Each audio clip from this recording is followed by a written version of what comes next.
আপোনালোকে সকলোৱে জানে যে কাইলৈ ৰংঘৰ প্ৰকল্পটোৰ আধাৰশিলা স্থাপন হ'ব। আধাৰশিলা স্থাপন অনুষ্ঠানটোত আহোম নিয়মৰে আমি আধাৰশিলা স্থাপন কৰিব খুজিছোঁ। কিন্তু একেটা সময়তে অৱশ্যে ভূমি পূজন নামৰ এটা কামো কৰিব খুজিছে, যিটো আমাৰ আহোম পৰম্পৰা বা অসমীয়া পৰম্পৰা নহয়, যিটোক আমি সমৰ্থন নকৰি ভূমি পূজনটোক আমি আহোম নিয়মৰে কাইলৈ যি পূজা কৰিব খোজা হৈছে তাক আমি সমৰ্থন কৰিছোঁ। কাইলৈ ৰংঘৰ প্ৰকল্পটোৰ আধাৰশিলা স্থাপন কৰাৰ পাছতে আমি অসমৰ মুখ্যমন্ত্ৰী ডাঙৰীয়াক অনুৰোধ জনাইছোঁ, তাৰ আগতে বা পাছতে এবাৰ তলাতল ঘৰ গোটেই বাউণ্ডেৰীটো চৌহদটো এবাৰ তেখেতে ভ্ৰমণ কৰিব আৰু তলাতল ঘৰৰ চাৰিওফালে থকা যিমান গড় আছে গড়টোলৈকে কিমান শ বিঘা মাটি, মুঠতে মই আপোনালোকক হিচাপটোও দি দিব পাৰোঁ। সেই আটাইবিলাক মাটি আমি অধিগ্ৰহণ কৰিবৰ কাৰণে অসমৰ মুখ্যমন্ত্ৰী ডাঙৰীয়াৰ লগত কথা পাতি আছোঁ।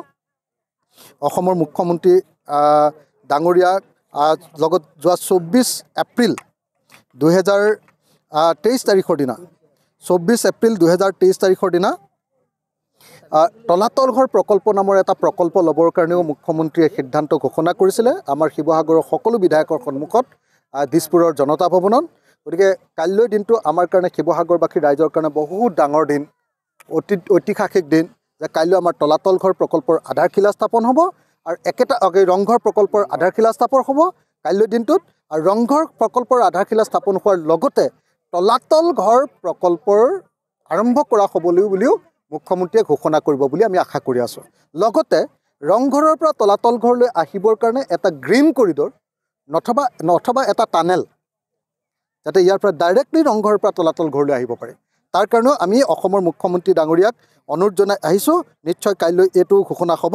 মই আপোনালোকক জনাব খুজিছোঁ যে তলাতল ঘৰত সৰ্বমুঠ 157 বিঘা 3 কঠা 2 লোচা চৰকাৰী মাটি আছে ইয়াৰ কেম্পাছত চাৰিওফালে, আৰু পট্টাভুক্ত মাটি আছে 308 বিঘা 4 কঠা 10 লোচা।